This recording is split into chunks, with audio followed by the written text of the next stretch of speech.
Good evening, Professor and classmates. My name is Sam Leong, and I am a decision scientist. I built a GPT called Singapore Decision Intelligence by Sam Leong.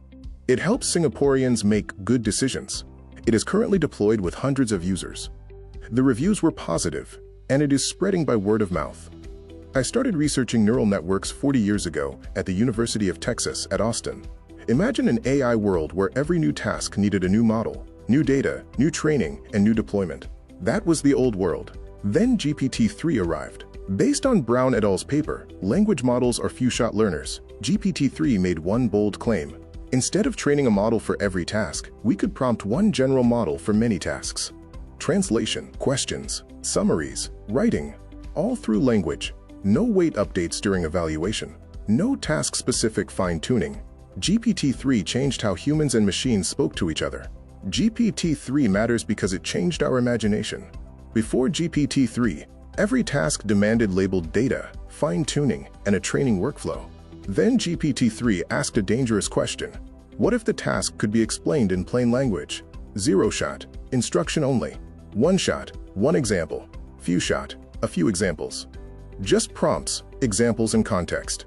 This 175 billion parameter model turned natural language into a control panel. Before GPT-3, AI adoption was very slow. First, pre-train the model with a large amount of data. Then collect labeled data of correct answers. Then fine-tune, training it further with a smaller, specialized amount of data. Deploy, and repeat the whole cycle again for the next task. Every task requires more data, cost, expertise, and time. This was not just a technical problem. It was an operational bottleneck. GPT-3 challenged that bottleneck with one radical question. Can one large model handle many tasks by talking to it? That question broke the old paradigm of one task, one training workflow. GPT-3 made prompting the new path forward for scaling AI. Now we enter the engine room of GPT-3. GPT-3 is a decoder-only transformer deep learning neural network that predicts the next token, one step at a time. Give it. The cat sat on the. It predicts mat. Then that word becomes part of the next input, and the cycle continues. Input text becomes tokens. Tokens pass through transformer decoder layers. The model calculates next token probabilities. Output appears. Here is the breakthrough. With the right prompt, it can translate, answer, summarize, and write. Slide 5 is where GPT-3 becomes almost shocking. This was not a small step forward. It was a scale experiment pushed to the edge. The model family grew from 125 million parameters to 350 million, to billions, and then to 175 billion. At that size, GPT-3 had 96 layers, 96 attention heads, and a 12,288-dimensional model space. Layers are stacked thinking steps. Attention heads are different spotlights looking for different relationships in the sentence. Each token is represented in a 12,288 number, or 12,288 coordinate space.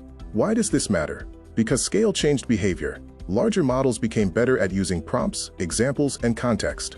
Slide 6 is the heart of GPT-3. Here is the breakthrough. GPT-3 can learn from examples inside the prompt without changing its model weight's numerical settings inside the brain. No retraining, no fine-tuning with specialist data. No rebuilding. Zero shot means instruction only. Translate good morning. One shot means one example. Cat becomes chat. Dog becomes? Few shot means several examples, enough for the model to see the pattern and continue. The prompt becomes the classroom. The context window becomes the lesson. GPT-3 becomes the student. Before GPT-3, we asked, how do we train a model for this task? After GPT-3, we asked, how do we prompt one model to perform many tasks? Slide 7 is where GPT-3 becomes evidence. The question is, does prompting really work? COQA, or conversational question answering, is a test of conversational reading comprehension.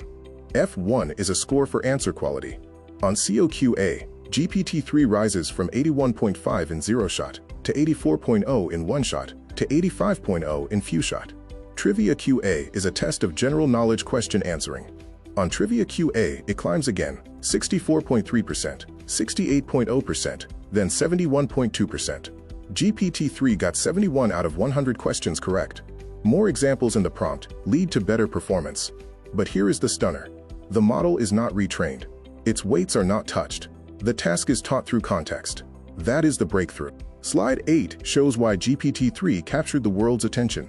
The same GPT-3 architecture could translate languages, answer questions, complete missing text, perform arithmetic, unscramble words, use invented words, and even generate news-style articles.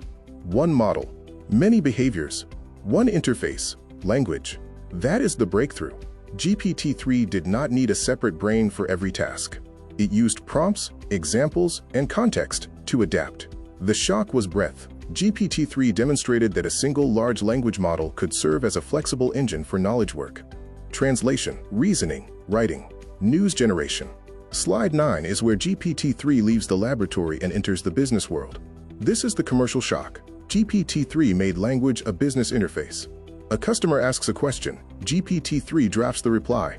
A manager faces a long report, GPT-3 creates the summary. A marketer needs copy, GPT-3 writes options. An e-commerce seller has product features, GPT-3 turns them into customer language. It can support coding, training, knowledge search, and decision memos.